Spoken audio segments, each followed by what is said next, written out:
ನಮ್ಮನ್ನ ಈ ಪಕ್ಷ ನಮ್ಮನ್ನ ಗುರುತಿಸ್ತೇನೆ ಅಂತ ಕಲ್ಪನಾ ಮನುಷ್ಯನಿದ್ರೆ ಅವ್ರಿಗೆ ಸಣ್ಣ ಸಣ್ಣ ಮನುಷ್ಯರು ಯಾರಲ್ಲ ಅಂತ ಕೂಡ ನಾವು ಭಾವಿಸಬೇಕಾಗ್ತದೆ.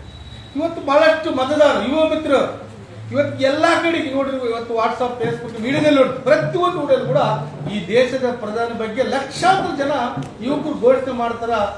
ಕೆಕ್ಕೆ ಸಿಳ್ಳು ಹುಮ್ಮಸ್ಸಿನಿಂದ ಇವತ್ತು ದೇಶದ ಪ್ರಧಾನ ಸ್ವಾಗತ ಮಾಡ್ಕೊಂಡು ನಾವು ನೋಡ್ತಿದ್ವಿ ಪ್ರತಿ ತಾಲೂಕು ಪ್ರತಿ ಜಿಲ್ಲೆದಲ್ಲಿ ಕೂಡ.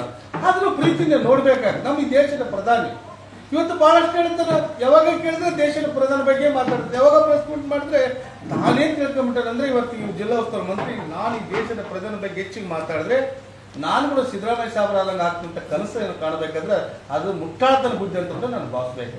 ಈ ರಾಜ್ಯದ ಮುಖ್ಯಮಂತ್ರಿ ಹಲವಾರು ಕಡೆ ಮಾತಾಡಿದ್ದು ದಿನಗಳು ನೋಡಿ, ಆಗ ಅದೇ ಮಾತು ಹೊಡೀರಿ ಬಡೀರಿ ಎಂಬ ಕಲ್ಪನೆ ಬಿಡ್ಬೇಕು, ಸೌಜನ್ಯದಿಂದ ಹೇಳ್ಬೇಕು. ಒಬ್ಬ ಮಂತ್ರಿ ಆದ ಮನುಷ್ಯ ಕೂಡ ತಂದಾದ ಒಂದು ಗೌರವ ಇರುತ್ತೆ, ತಂದಾದ ಒಂದು ವ್ಯಕ್ತಿತ್ವನ ಬಹಳಷ್ಟು ಗೌರವದಿಂದ ಹೇಳಬೇಕಂತ ನಮಗೆ ಕಲ್ಪನೆ. ಯಾಕಂದ್ರೆ ಈ ಕಡೆ ಸಂದರ್ಭದಲ್ಲಿ ಕೂಡ ಮಾಧ್ಯಮದಲ್ಲಿ ಪತ್ರಿಕಾ ವಿಚಾರದಲ್ಲಿ ಕೂಡ ಇವತ್ತಿರಂತ ಈ ಕೊಪ್ಪಳ ಜಿಲ್ಲಾ ಉಸ್ತುವಾರಿ ಮಂತ್ರಿಗಳು ಬಹಳಷ್ಟು ಹಗುರವಾಗಿ ಮಾತಾಡಿದ್ದೇನೆ ಅಂದ್ರೆ ನಿನ್ನೆ ಮಾತಾಡಿದ ಹಗುರವಾಗಿ ಈ ದೇಶದ ಪ್ರಧಾನಿ ಹೆಸರು ಘೋಷಣೆ ಯುವಕರ ಕೂಗಿದ್ರೆ ಕಪಾಳ ಕೊಡ್ರಿ ಅಂತ ಬಹಳಷ್ಟು ಹಗುರವಾಗಿ ಮಾತಾಡಿದಂತ ಮಾಧ್ಯಮದಲ್ಲಿ ಪತ್ರಿಕೆಯಲ್ಲಿ ನೋಡಿದಂತ ದಿನಗಳಂತ ನಾವು ಭಾವಿಸಬೇಕಾಗ್ತದೆ. ಆದ್ರೆ ಇವತ್ತಿನ ಜಿಲ್ಲಾ ಉಸ್ತುವಾರಿ ಮಂತ್ರಿಗಳು ಬಹಳಷ್ಟು ಈ ರಾಜ್ಯದ ಮುಖ್ಯಮಂತ್ರಿ ಬಗ್ಗೆ ಯಾರಾದ್ರೂ ಮಾತಾಡಿದ್ರೆ